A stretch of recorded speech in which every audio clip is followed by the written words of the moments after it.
Well, good evening, guys. Thanks for tuning in to Pointbreak Online. Obviously, the setup looks a little bit different tonight because we are aiming to answer the questions that you guys have submitted. Tonight is our Q&A.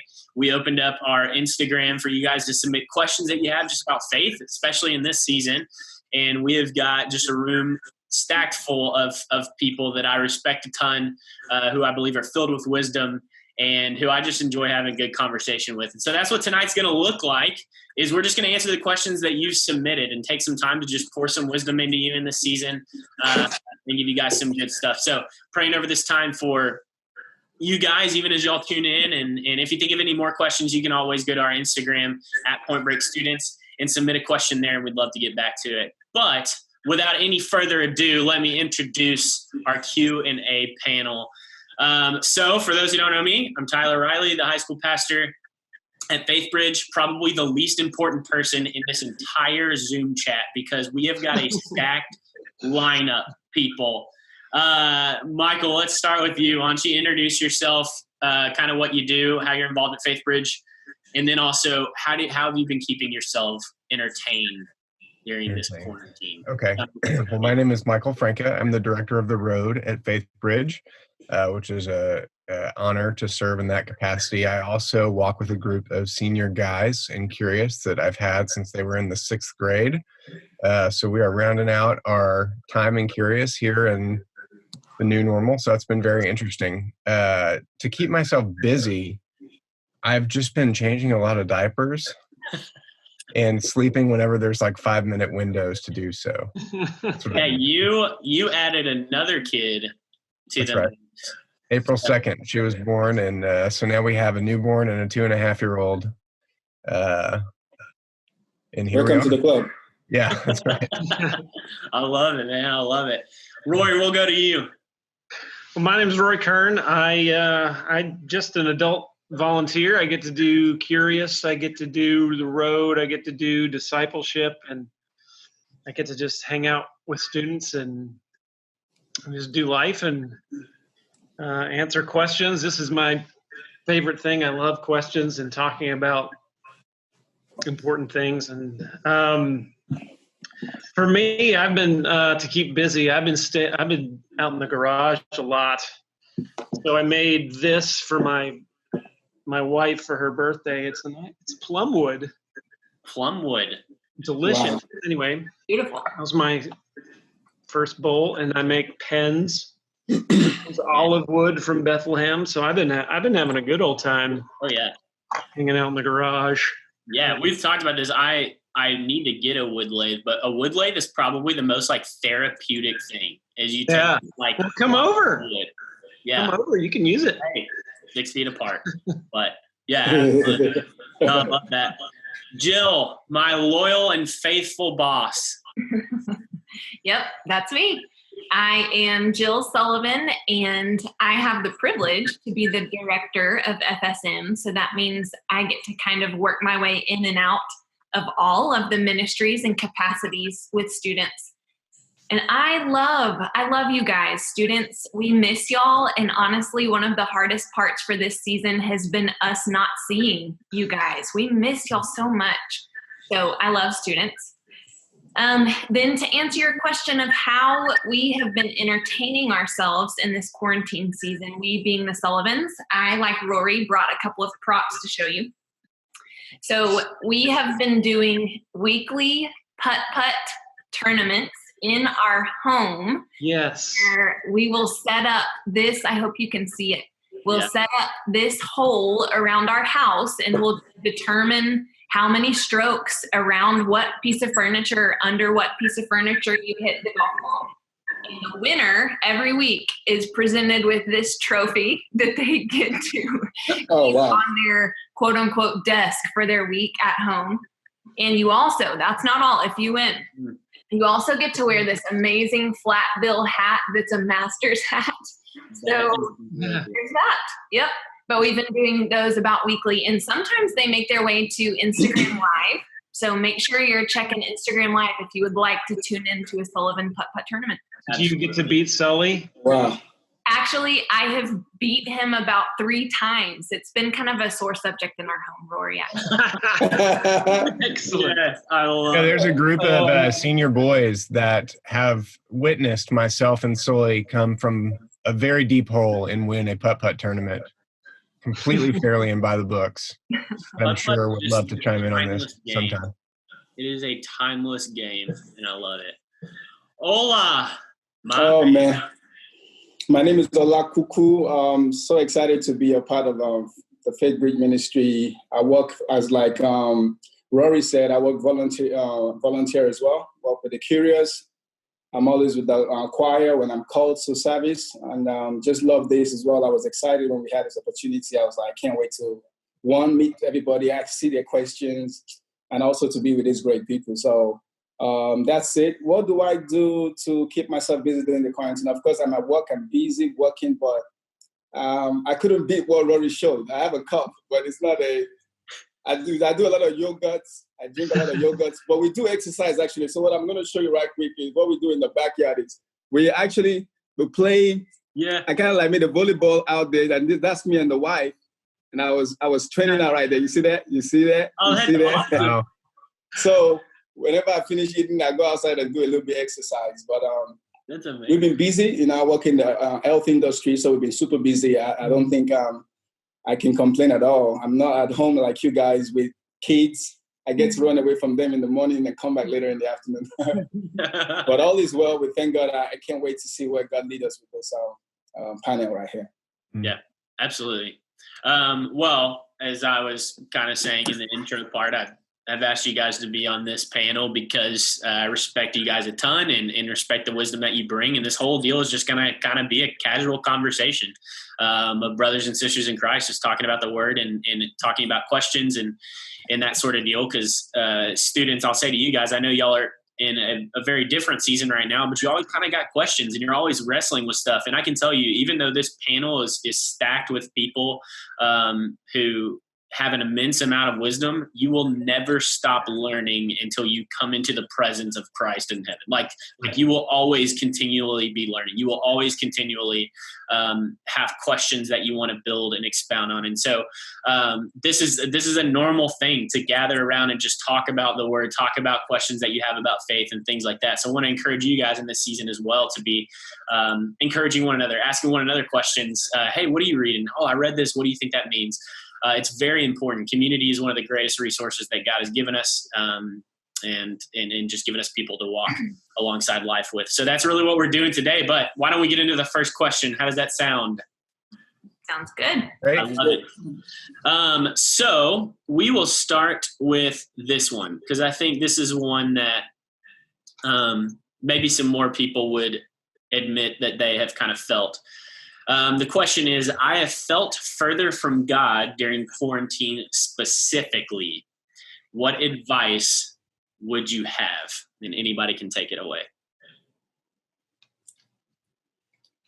I think, let me start. I think one of the first time when we started the Zoom meeting right after this whole thing started, Rory, you asked the question that what is one great excuse we all give that we don't actually spend time with God? And you said because we don't have enough time. And that was the greatest excuse everybody gives. It's like, oh, only if I have enough time. And what I noticed with this is that we are being exposed because now a lot of people have time in their hands, and now they're starting to realize that, whoa, even with all the time that I have, I'm not actually spending time with God. And that might actually bring this to the surface clearly that we know we are struggling in that area.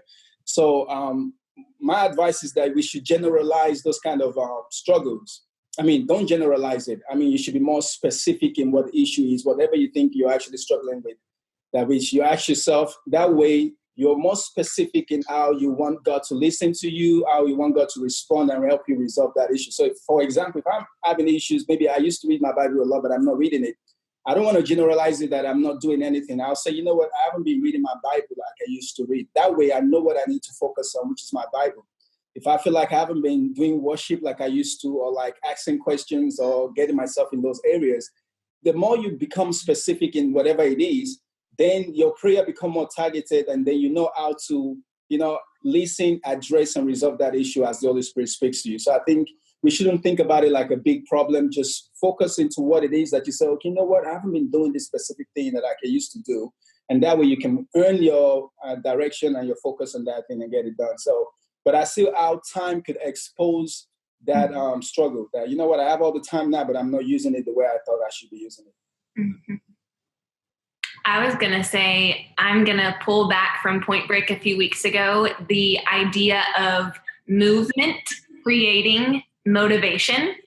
And I think that in this season, what has happened is every piece of normal has been removed, and it's almost like intimidating to have a starting point for where in the world do I start with what to put in my day now? Because for students, you guys have hours of school that you do every day or hours within the week that you're trying to do. So you're starting at like ground zero. So you may feel like, where in the world do I start? Well, movement will create motivation. So that just means coming up with, even like Ola said, even if it's small instances of connecting with God, I would encourage you to do that. Take 5 minutes, truly 5 minutes. Or I've continued to think as I was listening to Ola, get creative. Like if you love to be outside and lay in your hammock, go do that and just talk to God, listen to what's going on around you and just make yourself slow down. Or take 10 minutes to write down everything that you're thankful for, or worship laying on the ground, or whatever it is. Just kind of push yourself outside of your comfort zone and try something that you've never tried before, because chances are God will meet you right there in the midst of you becoming uncomfortable. So those are the couple of things I was going to add. I think something that sticks out to me as far as feeling far away from the Lord during this time is that I'm generally very extroverted and want to go out and I want to talk to Tyler or Rory or Jill or whoever. And a lot of times I don't take the time to stop and slow down and look in the mirror very often and assess what's going on in my own life. I have my rhythms, I have my routines. And when all those are stripped away, I'm left with just me. And I think a place that I got to early on during this whole situation was, here I am. I don't have any of the security blankets that I am so used to as far as my friends and the people that I work with and the community that we are involved in, my wife and I. All that was kind of stripped away, or at least it was changed dramatically. You know, instead of going to our grow group on Tuesday nights, we're on a Zoom call in our kitchen. And we don't have a babysitter that night. The kids are screaming and it's like, it's just different, and that's okay. But it forced me to turn and look inside a little bit. And the first instinct I had when I started to see some of the things in my life that like, hey, this is a time that God has given me that I'll probably never have again, to start looking in these corners of my life and pulling things out that need to be addressed. And that made me scared. It made me uncomfortable. Because change is never easy. Being put in a pressure cooker and being refined is not fun. But it led me to kind of think about this question. I actually heard it on a podcast. But it's like, who do you want to be when we come out of this? Do you want to be a shell of yourself? Do you want to be a better version of yourself? Or maybe worst of all, do you want to just be the same? And that's not what I want for me. It's not what I want for you guys. During this time, we have an incredible opportunity. But I think the first step, at least for me, was saying, okay, God, let's wrestle, because there's things that aren't going to be fun that I know need to be addressed. And look, like Jill was saying and Ola said, now we have time. We have time to deal with it. So are we going to do it, or are we not going to do it? Mm-hmm. Definitely. I think I know, Rory, you're probably going to jump in too. I think it's as weird as it sounds, I've thought about this a lot. We're in a place right now where we're kind of like, man, I would love for things to just go back to how they were. As weird as it sounds to say, when that happens down the road, there's going to be a moment where you're going to say, man, I wish I could go back to when I was in the quarantine because of the opportunities that I had there. And so it's I think of, obviously Jill knows this about me, I'm a huge fan of The Office. And one of my favorite quotes that come out of that show is when Andy says, I wish there was a way of knowing that you're in the good old days before you've actually left them. We are in the days of opportunity right now. And, we have to make sure that we're not waiting until it's over to realize how good of an opportunity it was. But that being said, that doesn't just make it easy. Like it's going to be hard. That movement creating motivation, like that's my big saying right now, because that is a hard thing for me to do. There are times where I wake up in the morning and I do not want to open my Bible. Like, that sounds weird to say, oh, you're a high school pastor. There's times where I don't have the motivation to do that. There's times where I don't have the motivation to take, my physical health seriously. There's times where I don't have the motivation to do all of these things. But that doesn't just mean, okay, it doesn't happen. It's like, okay, you're going to have to fight harder for movement. And then that motivation is going to follow. When I don't want to get in the word and then I open it and I read it, those are often the times where I come out of that time in the word and I am just completely motivated by its words and I want more of it. And so it's one of those things too, where that doesn't just mean that it's going to be easy. Like, we're in such good opportunity to do it, but it's also going to take some discipline and it's going to take some effort. And so I'm telling you students this because I am in that battle with you of that saying, that movement, creating motivation, and me really having to fight for that movement as well, because not always feeling that motivation. Yeah. Nice. I've said this to Ola. He's heard it a couple of times, I think, and I told it in my career scoop and my road teams. And I'm reminded of Acts chapter 8. If you're not familiar with that Acts chapter 7 is the stoning of Stephen, right?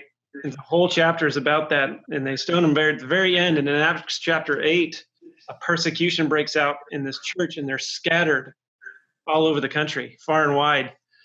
And I'm reminded by that because they were in Jerusalem all together. They're experiencing this new life. They're comfortable. They're growing. They're doing community. They're hearing the word. They're doing all these things that are comfortable and that are a blessing. But that's not what God's mission completely is, right? He wants us to go out, right? And so in this time of suffering, he uses it to spread the gospel. And so we're not quite unique in this time of suffering. We're not quite unique in going through these struggles. And God is using it as an opportunity for us to spread the word. We just have to have the eyes to see it. But even when we don't see it, there's hope there, because I'm reminded of Ruth after she and Naomi came back from Moab, right? They were just kind of stuck in this place. And so what Ruth did, she just excelled at the revealed things, right? And she excelled at being faithful and going out and collecting food like she was supposed to, right? And she kept doing these things, being disciplined. And through that is when blessing came, right? And so we have that same opportunity. We can just kind of sit there. The easy thing to do would just be sit back and play video games and play in the garage all day, but we don't have to.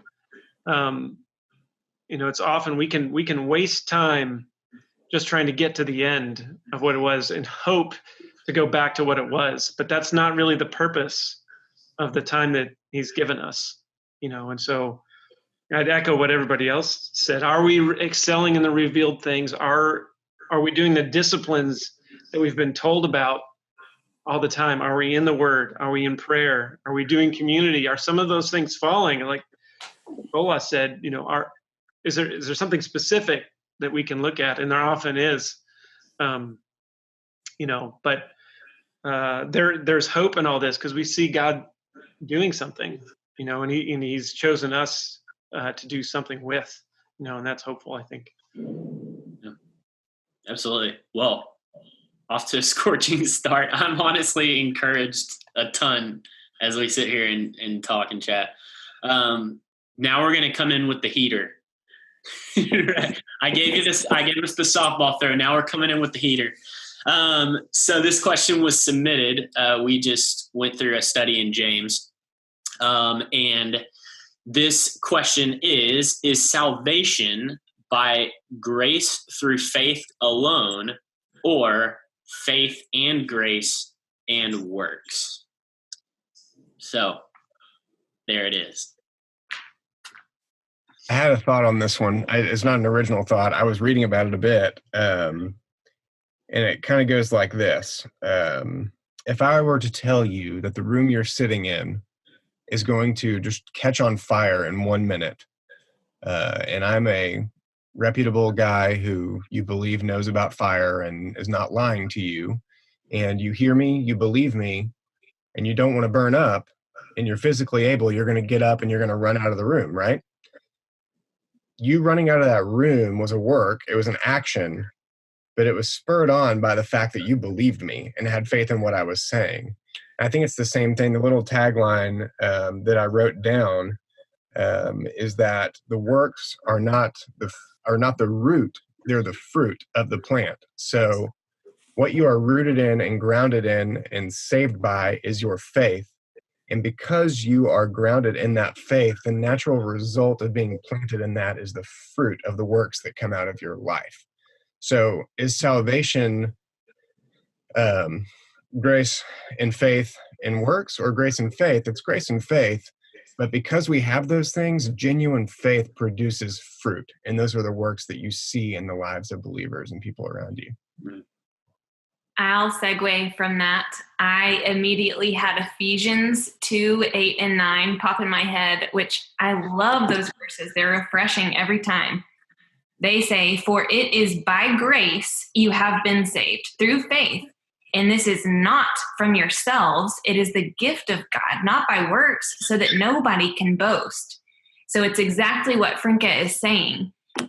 Salvation itself, or the act of me being saved by Jesus and completely forgiven by Jesus, is nothing of my own doing. Thank goodness. Thank goodness it's not, because I would be done for if that was the case.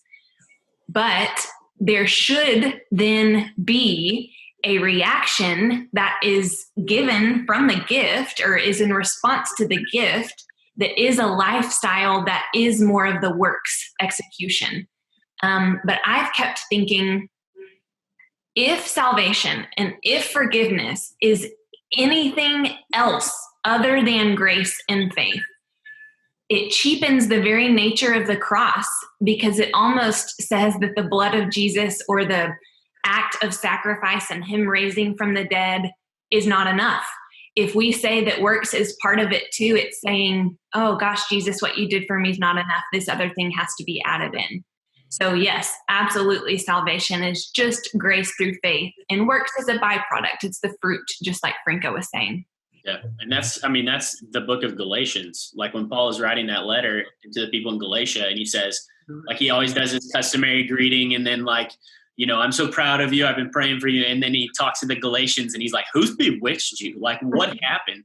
And it's because they are believing, they're adding something onto the gospel. They're like, it's grace and faith, but then also what he's talking about there, if you're not circumcised, you're not saved. And so that was exactly it. He's like, who has bewitched you? Like, that's not the gospel. That's not, as Michael was saying, the root of salvation. Now, James, the book of James, is a lot about action, because James wrote that book. Like Paul writes the letter to the Galatians, the people in Galatia, and he writes it to different, people, different churches. James is writing that letter to all believers. And that whole book and that whole purpose of that book is to challenge your integrity, essentially, in the form of action. Like now, okay, you've been saved by grace through faith.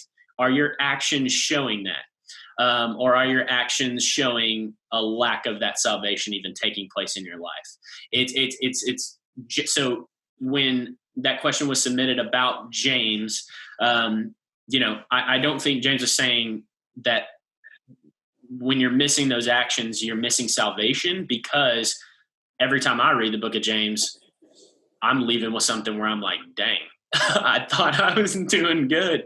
That whole book is meant to convict and to that's why in one chapter, the thing is 5 chapters, but in one chapter, he can talk about 4 different things on one page. And so reading the book of James, it's knowing now that he is getting into the actions. He's getting into the fruit. He's getting into the process of sanctification, which is different from salvation. Sanctification is now salvation. You're saved, like by grace through faith. Sanctification, now you're being refined. And so and here's some specific ways that you can see the evidence of that happening, or see where sanctification still needs to take place in my life, which you will always see places that sanctification needs to take place in your life. So to help kind of differentiate maybe what James is talking about from salvation. I was thinking saying like the fruit in your life, it's sort of it's an indicator. Like, hey, if you have these good things popping in your life and you see the fruit and the works that you're doing, that's a sign of a healthy plant, right? A lot of people will look at James, specifically 2:24, when he says you see that a person is justified by works and not by faith alone. I think what he's saying there is, hey, it's not enough to like know about this. It has to go from your head to your heart and take root. And if it doesn't, like, hey, you're not going to see that fruit. And if you don't see that fruit, that's a sign there's a problem. Like something needs to be addressed if you're not seeing the fruit in your life. I think that's actually where I start to kind of like see the depths of this kind of questions, is that when we start saying, okay, the indicators, am I going to be honest enough to judge myself? The Bible says we should test ourselves to make sure that we are right of faith. So am I going to be honest enough to start testing myself and say, you know what, since I'm not finding these works or these convictions or these things working in my life, it says like I'm trying to throw out a question out of that question. So is my salvation now a question? Which Tyler just said that, hey, I read the book of James all the time and I feel like I'm still falling short. So besetting things and things that I'm still struggling with. The key word is I'm struggling with some things. If I'm struggling with something, at least I try to fight that thing, but that thing won, but there's a struggle. If I see myself just blatantly living a life that I want to live, not following the instruction, the word of God is truth and it sanctifies. If I'm not following the word of God, I just want to do my thing. I think, and I go back to what Frank is saying, that, hey, maybe I want to see if I'm actually saved. But if I know I'm saved, the Holy Spirit will bear witness with me. And if I'm struggling with works, that's not a problem. We're all going to struggle until we get to that glorified state, because we just talk about justification, sanctification. We're going to be glorified. We get there. But I think if that person is asking this question, if you're asking this question from the place where you feel like, I just don't even have any passion for the things of God, I don't feel like any work should be done, then we might want to address the commitment that you made into salvation, because Jesus' attributes are they're very universal. They're very holistic. He's the priest in Hebrew, but he's the king in Matthew. The Bible, the angel called him the king. As the king, you have to give him all honor. You have to listen to his instruction. So he can't just be my savior and don't be my Lord. So it depends. Sometimes when I ask this question unanimously, it's very refreshing to see all of us. We almost wanted to address the other side before talking about the salvation part, because we know that, yeah, the salvation part is done. But we just want to be careful not to tell you that, okay, once you're saved, just do whatever. So and I think that's what we're trying to say here, is that it's an evidence. For example, it's like, let's say I have a soccer team and we're about to go play a soccer game.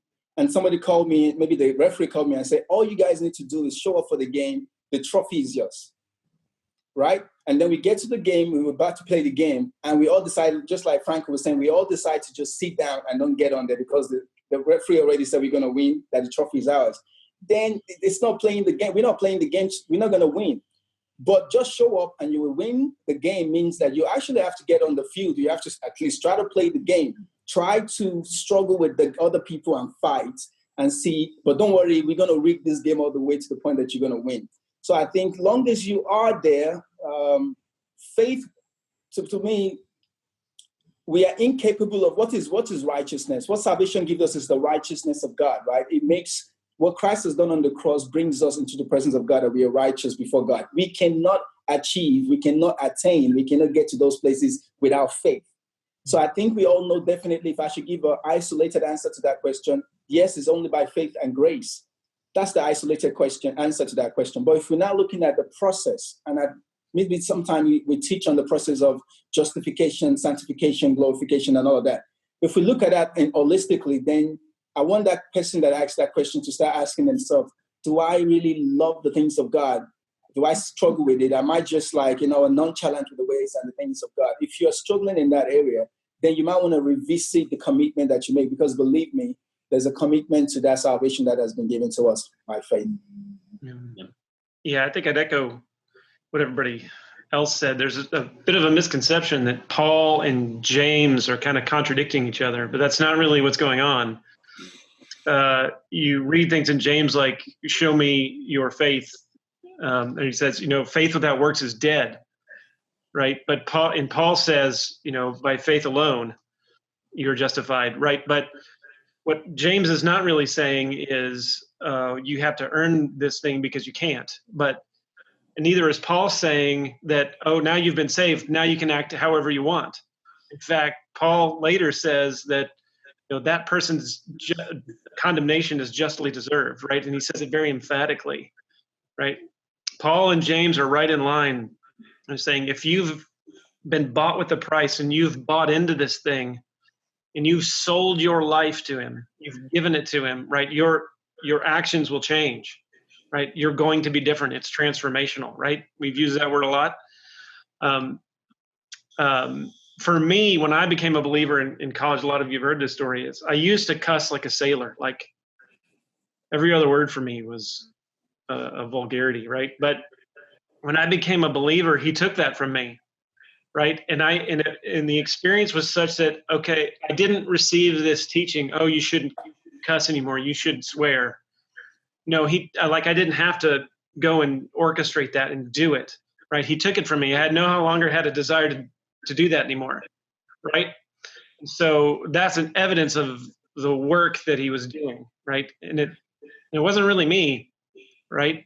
But that one thing he took from me, but there's others that he didn't, the things that struggle on and on, right? And we all have those. We all have struggles that we deal with sometimes for a lifetime, right? And there's purpose in that, and that's a whole other question we could get into. It's like, why does he allow for that? Why does that go on? And that's a long answer, but a life devoted to Christ will look different than it otherwise would have.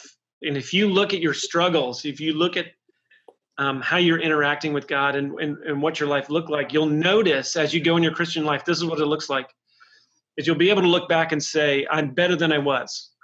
I'm not perfect, but I'm better than I was. I can tell, I can see it, right? The first word out of the first command that Jesus gave when he started his ministry was repent, right? And it's not because he's demanding an obsequious worship of him, even though he's rightfully do that, right? He wants us to repent so we don't hurt ourselves, right? Because sin is wicked and it kills us. That's what he came to kill, and now our payment has been made, and we don't have to do it. That's the part we can't earn, right? And he did it for us, right? So, there's a lot of, your faith has worked out. Like if you read Romans and Paul, right? He spends 11 chapters talking about theology, right? Very, very few commands, right? But when he hits chapter 12, this is what it looks like, right? And there's a whole list of kind of what being a believer will look like, right? So that's to say that it's not an either or in this kind of the question. It's kind of we are justified by faith, and if we believe that, our actions will give witness to whether we believe it or not, because you will do what you actually believe, regardless of what you say you believe, right? Your actions will prove it. Yep. And also sometimes I just think about is when people ask that question, it's always good to ask them, why are you asking that question? Not that it's not a valid question. It's just that sometimes it helps people to see what is being birthed out of it. If it's birthed out of you thinking that work is sufficient for you to present yourself before God, then, oh, wow, no, we need to address that, because no matter what we do, it doesn't give us right standing before God. But it could be coming from a place where somebody has tried so much and they're starting to feel overwhelmed, and they feel like, oh my God, I can't help my life. I can't help it. I'm trying to give God all of these, but I feel insufficient.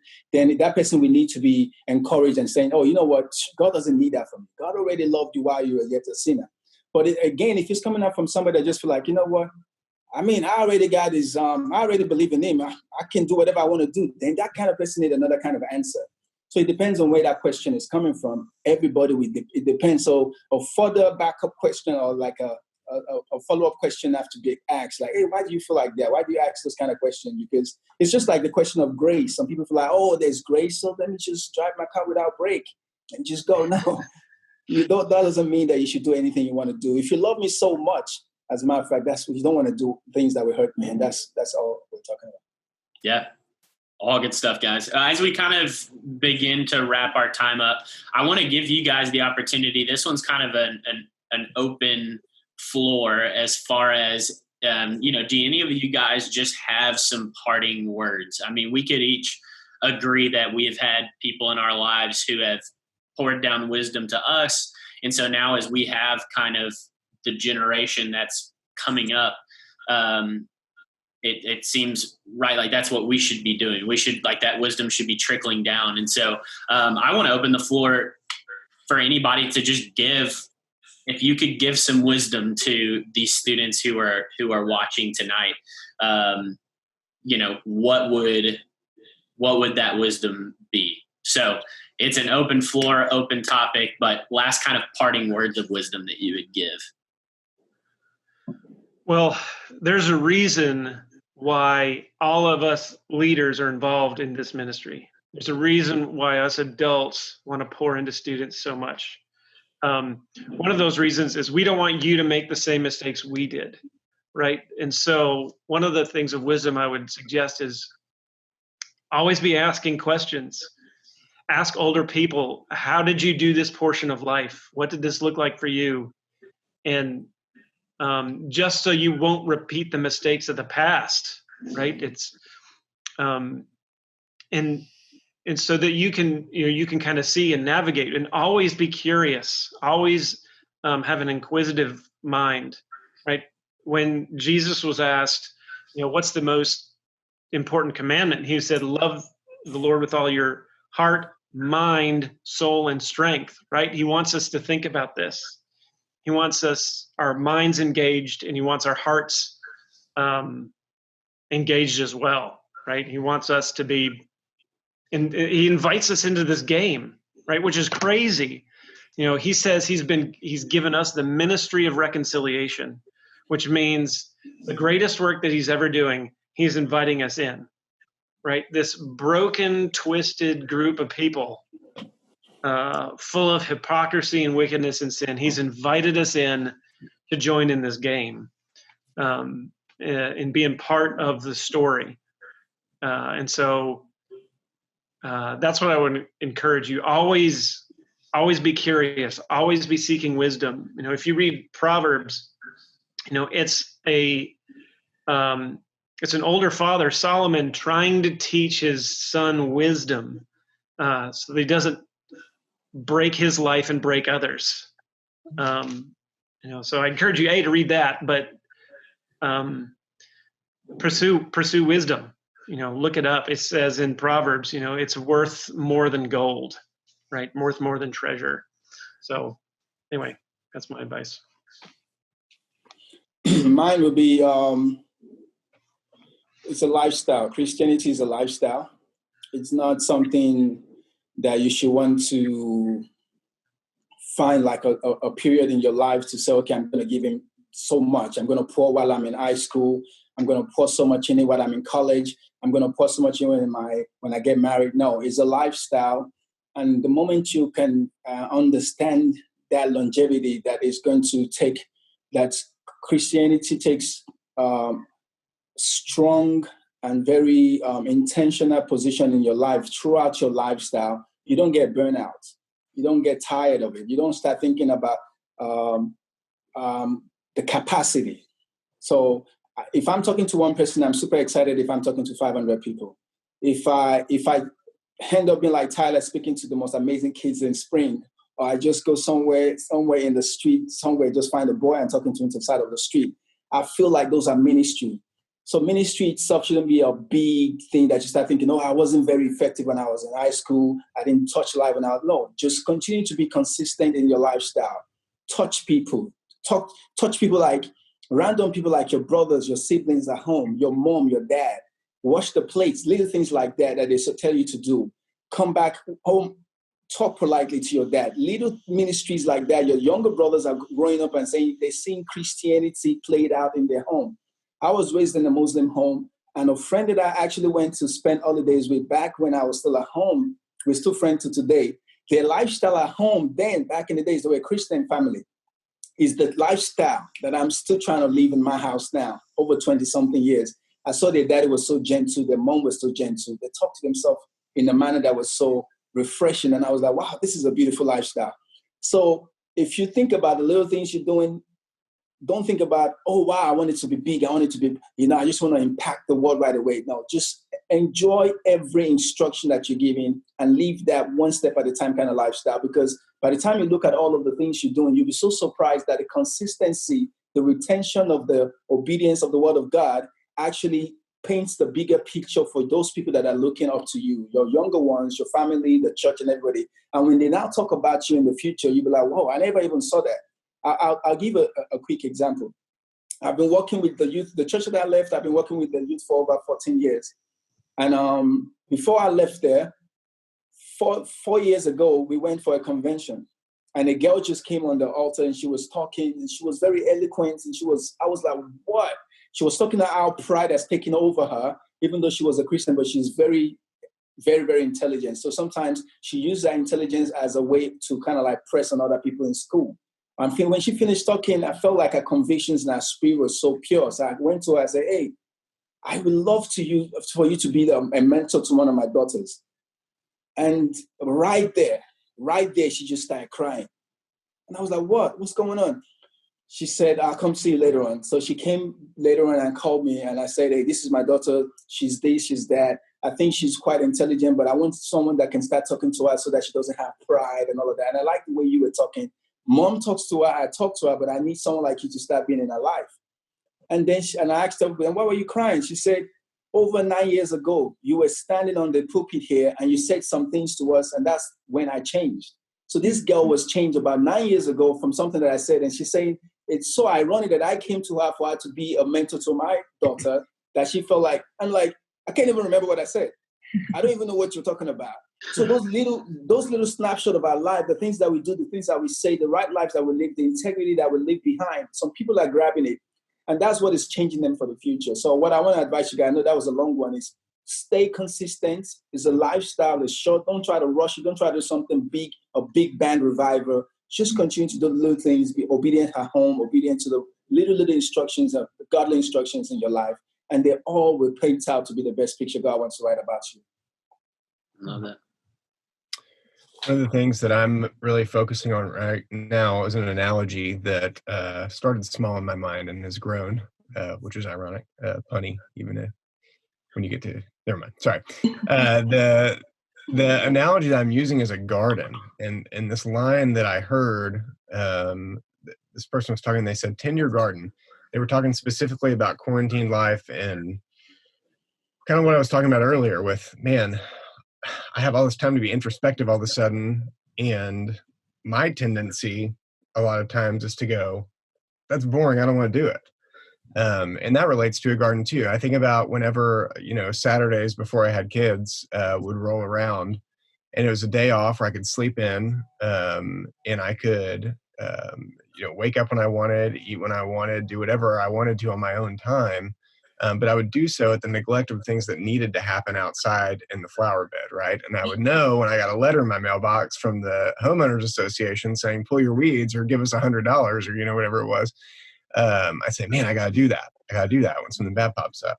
So this idea of tending your garden, we look at our life and the fruit, like we were talking about earlier, of our life are these plants growing in our garden. When we look out at a flower bed or a garden, we want to see healthy plants that are growing, they're colorful, they have fruit, they're attracting life, like bugs come into a garden to do their thing with the flowers and everything else. There's life in a garden.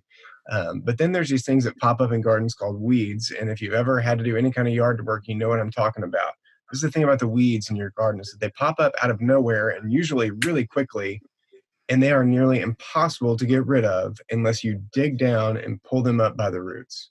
There's several tricks with weeds in your garden, a few of which I'm a pro at. One is to just get a weed eater and knock them down.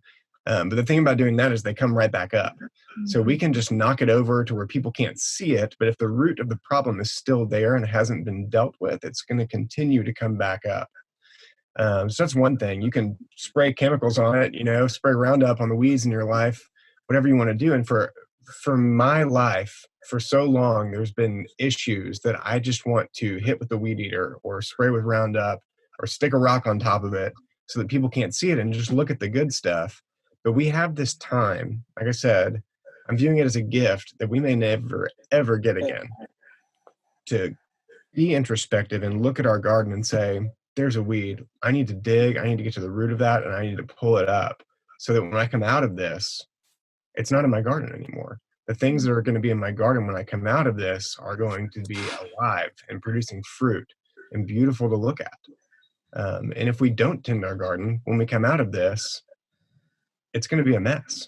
If you've ever gone for a month without messing with the weeds in your flower bed, you know that you get in there and it's like, man, where are the plants that I want to keep and where are the ones that I want to get rid of? It's hard to tell where they stop and start without daily, if not weekly, but in our case with our walk with God, daily intentional time to say, let me, God, hear from you, and then look at my life and say, what needs to change? How can I improve?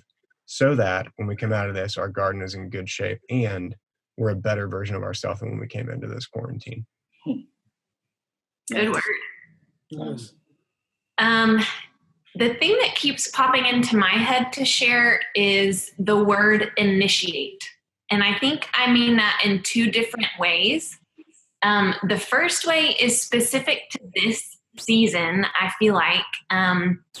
But I just want to tell you guys, do not be afraid to initiate toward people in this season.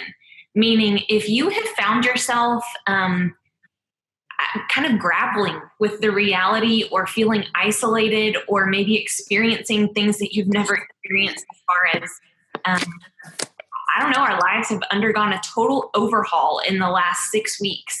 So if you find yourself in a situation where you're like, I cannot do this on my own, please do not be afraid to initiate reaching out to somebody else, whether that is somebody that you know from Point Break, or if it's your Curious leaders, or a friend, anybody that can help walk through this season with you. Do it. Don't be afraid to do that. No one is going to think anything different or less of you for that. So I don't know, initiate in that sense.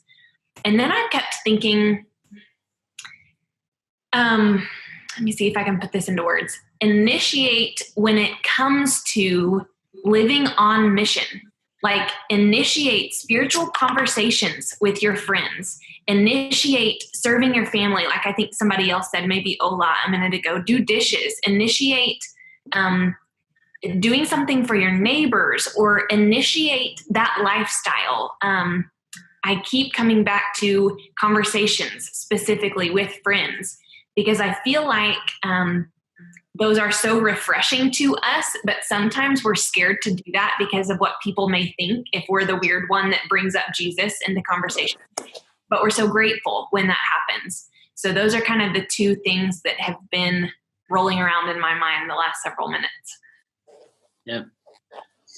I think the parting words that I would have as we wrap up our time is, when we talk about like this season being an ideal season for growth and all that stuff, when it comes to growth, one of the biggest ways that the enemy is going to try to hinder that growth and to squander that growth is through comparison. One of the ways the enemy is going to try to even prevent that growth from starting is through comparison. I know for me, in the last job that I had, there would be times where I would look around and I really started taking my faith seriously, I would say maybe second half of college. And I would look around in that job and see these young freshmen, sophomore in college, and seeing like the wisdom that they had, seeing the strength that they had in their faith and all that stuff.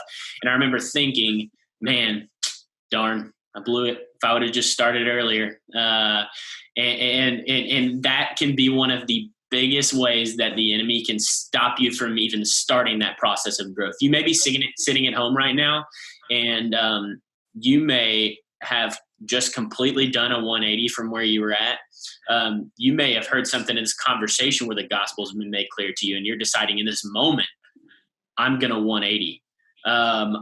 This grace through faith, I'm giving my life to Christ, and I'm doing a 180. And then you're going to be tempted to be like, well, I'm already way behind from where everybody else is. That is one of the biggest ways that the enemy will try to get you. One of the biggest ways. And it's starting that movement. It does not matter. Like what somebody else does or what somebody else has done or the strength in somebody else does not dictate your movement beginning. And so it's your story that the Lord is writing. It is your growth that is taking place. And I'm still to this day, I'm like, man, if I would have just become a reader a lot long ago, if I would have just done this a long time ago, whatever it may be, that's always going to be the case. And even on my process of growth, there's going to be times where the enemy's going to, try to thwart that as well. We have a very real God and we have a very real enemy who desires the opposite of everything that God does and everything that God is. And so, for me, I'll be vulnerable. The big one right now at the enemy, I see this play out. It has been in my pursuit of health. Like I've been trying to pursue physical health for a little bit now and have made a ton of progress. And it's been really, really cool and really, really encouraging and all this sort of stuff. And one of the biggest ways that the enemy will try to take that away from me is by me saying, I'm not where I want to be right now. Like when you see me coming out of the gym.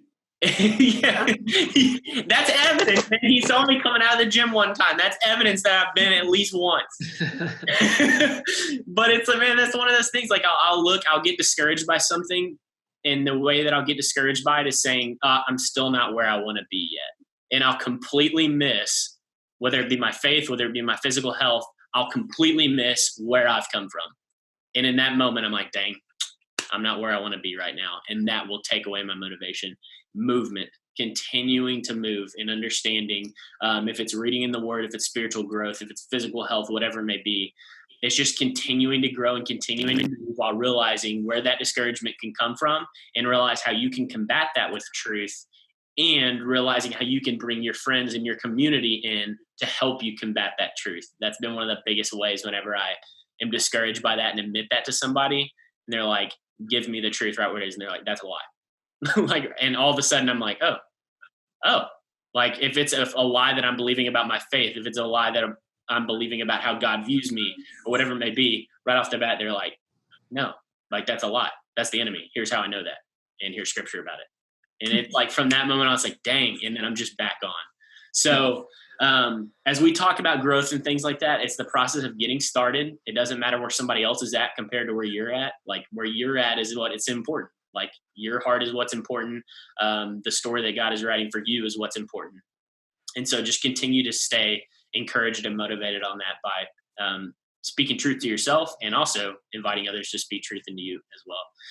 But guys, this was awesome. I really, really enjoyed having this conversation and having you guys on. And thanks so much for giving your time. I know our students have appreciated it as well. And students, I would encourage you, have a conversation like this with some of your friends. Start a Zoom call. Just conversations like this. I'm leaving this conversation incredibly encouraged by my brothers and sisters and the viewpoints that they've brought and things like that. And so I would encourage you to do that as well. But that's the time that we have for tonight. I would also encourage you next Sunday to tune in at 7 p.m. faithbridge.org/live for another Point Break Online. With some worship, with some teaching. It's going to be a really good time. Invite some people along as well. But guys, thank y'all so much for giving your time and being a part of this. Thank you, Tim. Thank you. Absolutely. Well, cool, guys. Thank y'all so much for tuning into the stream. We will see you next week.